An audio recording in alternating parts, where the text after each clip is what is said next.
What is a story garden? The Holon municipality invited several sculptors, myself among them, to plan and carry out the construction of a playground for children based on their favorite books. I suggested Nechama de Laus, thinking that children might become friends, even identify with the lice that occasionally visit the crowns of their heads. On the drafted plan presented to the Holon municipality, one can see two crowns, one hairy and the other bald, although in reality they changed places. Between the crowns are 6 lice on spring and a game of hopscotch, where children hop from head to head, just like the lice in Meir Shalev's book. Excerpt from the book. That morning when Nechama went to the kindergarten with Uri, she hopped onto Michael, and then onto Dan, and then to Tamar, and from Tamar, and so on and so forth. A great deal of work went into the design of this story garden. The dimensions, choice of materials, and the safety of children as they play on the elliptical 83 square meter surface. This is the model of the hairy head which was presented with his bald brother to the Holon municipality in 2003.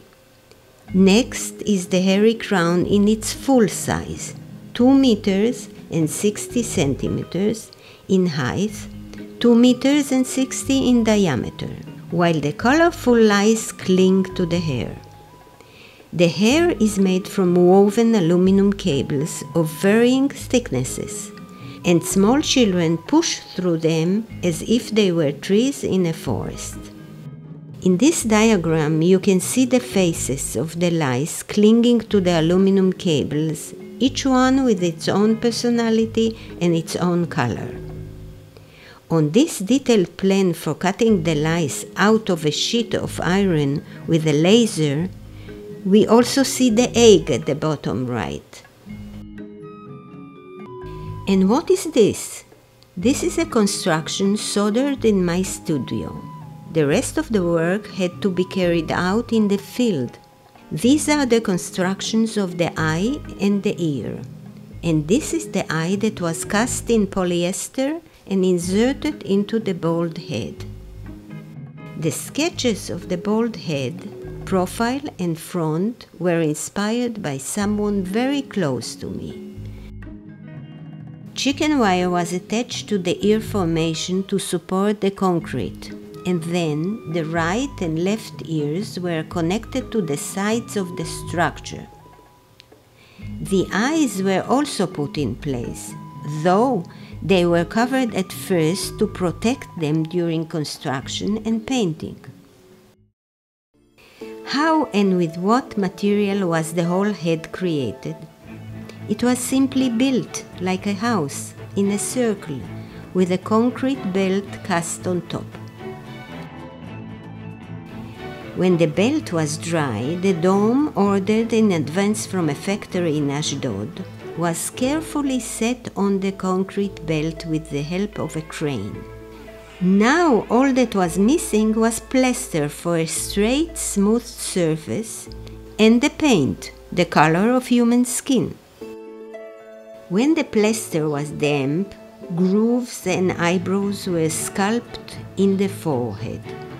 The grooves at the back of the head were painted black, as was the hair on the eyebrows. Everything was finished and ready for the grand opening. But, as luck would have it, water was dripping down the forehead. Where was it coming from? Why? How?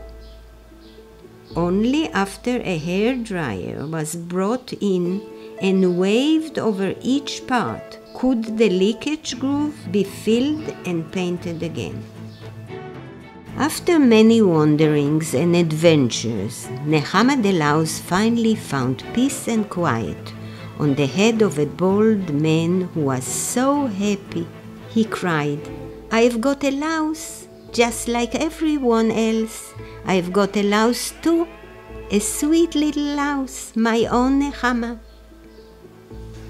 This garden is visited by many children who come to play and learn how to relate to lice with forgiveness, affection, and humor. They swing on the lice on springs and hop from head to head, just like the lice in the story. The reddish carpet laid down 10 years ago has been replaced by a green carpet with turquoise and yellow footprints. And just as they did at first, children continue to ask, where is the bottom part of the hairy head? And where is the bald man's chin? In response to their questions, the entire heads appeared in the window of a gallery in Tel Aviv.